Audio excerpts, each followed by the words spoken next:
Halo teman-teman, pada kesempatan kali ini saya Yuka, perwakilan dari kelompok, akan menjelaskan hasil analisis kami terhadap pandangan pengarang dalam suatu novel. Kami menganalisis novel yang berjudul Bulan.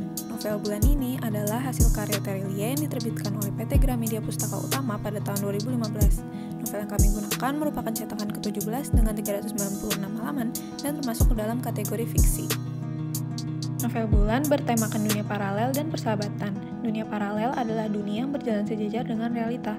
Memiliki alur campuran, novel ini berlatar waktu pagi, siang, dan malam, berlatar tempat sekolah, rumah, dan stadion, juga memiliki latar suasana petualangan yang menyenangkan dan mendebarkan. Beberapa tokoh utama dalam novel ini untuk protagonis ada Raib dengan watak bijak, Sally dengan watak penakut namun penyayang, dan Ali dengan watak jenius namun pemalas. Sedangkan untuk tokoh antagonis utama, terdapat Falataratana 4 dengan watak jahat. Novel ini memakai sudut pandang orang pertama dan amanat yang dapat kami ambil adalah setiap orang harus melakukan yang terbaik dalam setiap keadaan jika ingin mendapatkan proses dan hasil yang maksimal. Bahasa yang digunakan dalam novel ini adalah bahasa sehari-hari, yaitu bahasa yang mudah untuk dipahami. Sang penulis Terelie sendiri terkenal akan buku-buku fiksinya yang banyak menjadi bestseller. Beberapa hasil karyanya juga diangkat menjadi film. Novel Bulan banyak memiliki nilai-nilai di dalamnya, seperti nilai moral, nilai politik, dan nilai sosial. Nilai moral merupakan nilai yang menjadi pedoman manusia dan berkaitan dengan perbuatan baik atau buruk. Sebagai contoh dapat kita lihat dari kutipan bahwa manusia dari berbagai klan bisa hidup bersahabat, saling menghormati, dan saling membantu. Nilai sosial memuat seperangkat perilaku yang menjadi pedoman dalam kehidupan bermasyarakat. Sebagai contoh dapat kita lihat dari kutipan sepertinya aku lebih kasihan dengan posisi Sally sekarang, bertugas menerjemahkan percakapan dua orang yang menyebalkan. Nilai politik kami analisis secara tersirat, yaitu adanya rasa saling menghargai dan tidak mencampuri urusan satu sama lain dari antar klan di dunia paralel. Beberapa ungkapan yang terdapat pada novel ini yaitu pertama ada awan hitam yang berarti mendung, keras kepala yang berarti tidak mau menuruti nasihat orang lain atau berpendirian teguh, dan keringat dingin yang berarti berpeluh karena takut. Untuk majas, pertama-tama terdapat majas personifikasi, yaitu gaya bahasa yang membuat benda mati seolah-olah menjadi manusia. Sebagai contoh, terdapat pada kutipan gumpalan awan hitam seakan bosan beranjak di atas sana. Yang kedua adalah majas sarkasme atau sindiran. Sebagai contoh dapat kita lihat, bagus sekali Ali, kamu lagi-lagi memperoleh nilai terbaik. Untuk majas ironi memiliki makna yang berbeda dari makna sebenarnya. Sebagai contoh, soal-soal itu jauh lebih mudah dibanding penjelasan jenius yang kamu berikan. Untuk analisis, pertama kami menganalisis berdasarkan alur peristiwa.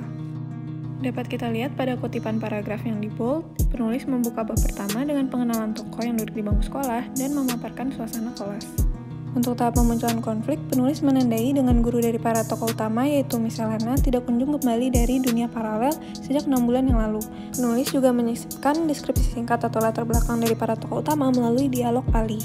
Peningkatan konflik ditunjukkan sejak meledaknya gardu trafo listrik di sekolah yang tidak sengaja membuka portal ke klan Bulan, hingga diungkapnya identitas asli keluarga Sally yang merupakan keturunan klan Matahari. Maka dimulailah perjuangan tiga tokoh utama di festival klan Matahari. Pada tahap klimaks dapat kita lihat penulis menyajikan dengan kalahnya tiga tokoh utama yaitu Raib, Sally, dan Ali oleh Falataratana yang hampir berhasil membuka penjara bayangan tempat si tanpa mahkota yang merupakan perusak dunia paralel. Penulis menyelesaikan konflik dengan menceritakan bahwa keadaan berbalik menyerang Falataratana sendiri, ialah yang justru masuk ke dalam penjara bayangan. Selanjutnya kami menganalisis isi kutipan teks berdasarkan nilai moral yang sudah diberikan.